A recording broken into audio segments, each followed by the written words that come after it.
আমরা প্রবাসীদের বিদেশে কেউ পড়ালেখার জন্য, আবার কেউ জীবিকার তাগিদে এসেছি। আমি এশিয়া প্যাসিফিক ইউনিভার্সিটির একজন ছাত্র। আমার প্রশ্ন, আমাদের ক্লাসমেট অনেক মেয়ে থাকে, তাদের সাথে কি ফোনে কথা বলা জায়েজ হবে যদি আলোচনা পড়ালেখা কেন্দ্রিক হয়, অথবা ক্লাসের ছেলে মেয়েদের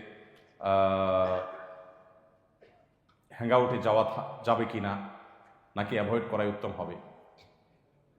দেখুন, মেয়ে শিক্ষার্থী যদি থাকে, সহকর্মী বা সহপাঠী যদি থাকে, তাহলে সেক্ষেত্রে তার সাথে প্রয়োজনীয় কথা তো বলাই যাবে, কিন্তু সেটা অবশ্যই সতর্কতার সাথে।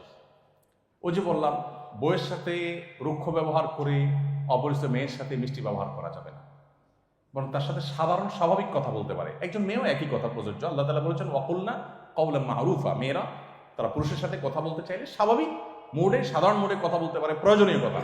কিন্তু প্রয়োজনীয় কথা থেকে যেন খাজুরি আলাপের দিকে আবার না যায়। খাজুরি আলাপ বুঝেন তো?